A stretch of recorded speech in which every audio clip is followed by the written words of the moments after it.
Madam President, Mr. President, it's been 4 days since Donald Trump launched America into a war that most Americans oppose, most Americans don't understand, and his own administration can't consistently explain. I walked out of yesterday's intelligence briefing even more concerned than when I walked in. Because if the case for war were strong, the story would be consistent and steady. Instead, it changes by the hour. First, Donald Trump suggested the goal was regime change. He said the people of Iran should rise up and take back their country. Then it was about nuclear weapons, the same program he said were obliterated last summer. Then yesterday morning, Pete Hegseth said Iran had a conventional gun to our head. He said this is not a so-called regime change war. Then Secretary Rubio claimed it was about crippling Iran's missiles. Then it was about crippling Iran's navy.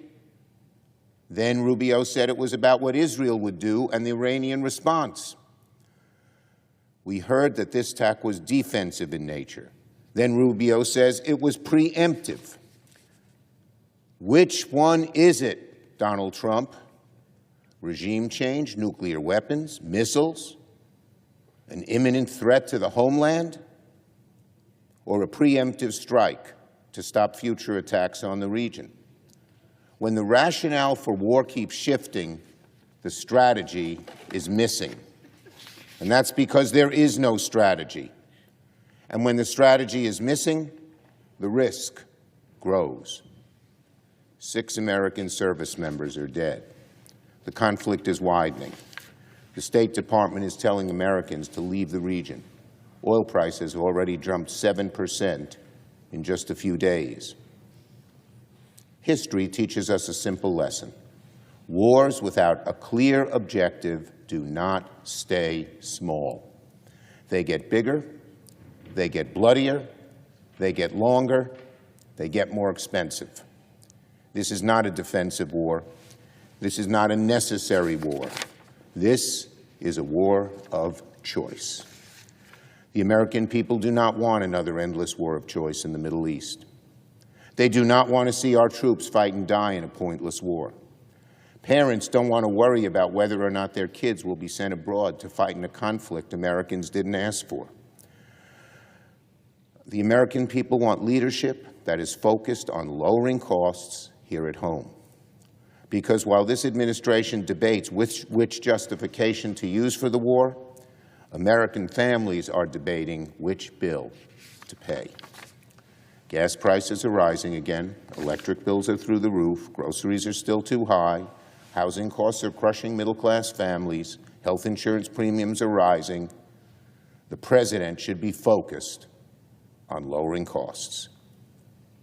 Instead of mission creep abroad, we need cost relief here at home. Instead of shifting rationales for war, we need a clear strategy for affordability. That is what Americans are asking for, and that is what Senate Democrats are fighting for. That's why this week, the Senate is moving long overdue housing legislation, the 21st Century Road to Housing Act. And I want to thank Senator Warren for her incredible work bringing this package to fruition. The Road to Housing Act is a good step, but Democrats know it is only the first step. We have much more work to do to fix the housing crisis, to restore the promise of home ownership, and bring rents down.